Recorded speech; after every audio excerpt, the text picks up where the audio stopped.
So you like Sonic? Yeah, you got a problem with that? Oh, I've seen the fan art. I think you've got the problem.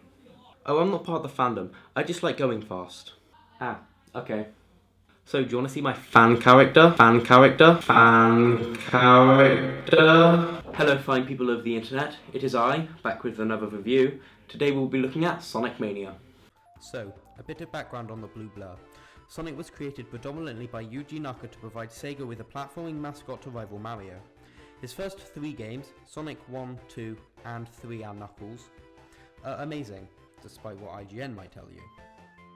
CD was a bit iffy, but I enjoyed the re-release. Christian Whitehead and Headcanon, the creators of Mania, are responsible for that re-release, alongside the mobile ports of Sonic 1 and 2. Those re-releases are even better than the originals, so Taxman and Stealth, which is what they go by normally, understand Sonic. So, Taxman brought the idea of a new classic Sonic game to Yuji Naka and was approved to make Sonic Mania. So, does Sonic Mania manage to capture the essence of the classics, or is it more like Sonic 4? Thankfully, it's nothing like Sonic 4. Huzzah! Let's start with the visuals. Oh boy, does this game look brilliant.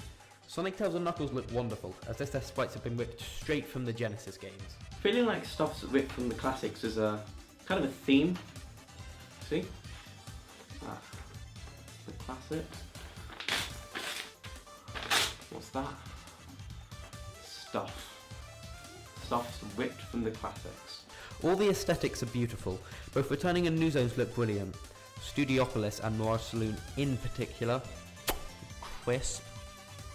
The colours are perfect and it looks like a classic Sonic game we could have gotten on the Saturn, even down to the poor 3D models in the special stages. Graphics are nice and all, but they don't make up for poor gameplay. So with that, let's move on to Sonic's handling. Their door handles. Just like the old games, Mania is a physics-based platformer. Speed is key. If you haven't got speed, you can't make it up anything. Sonic's jump has a nice weight to it and the game's sense of speed is wonderful. Platforming also feels really good. Oh yeah, that's kind of a problem with the old Sonic games. The adverts were all like, "Gotta go fast!" But the games have some quite tricky platforming sections that can't be done quickly. A lot of people dislike this because... wanna go fast! Because that's what the adverts told them. Anyway, as someone who's only beaten Sonic CD and Sonic 3 and Knuckles as Knuckles, which is the hard mode ironically, I think the game's difficulty is great. The addition of the drop dash helps with this, as you can prepare for badniks, which you might potentially run into. The game's really well balanced, despite what the people that run into everything and don't care about trying to maintain their speed would say. So both the graphics and gameplay are great, but that's not all. By playing a bit Blue Sphere, you can unlock bonuses. These include the Insta Shield and Super Peel Out from Sonic 3 and Knuckles and Sonic CD respectively, Debug Mode and Knuckles Mode, which lets you have Knuckles as a partner, even as Knuckles. A playable Mean Bean Machine and Soundgarden are also available.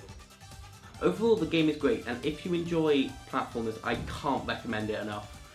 Now all I want is Chaotix DLC. Get on that, Sega.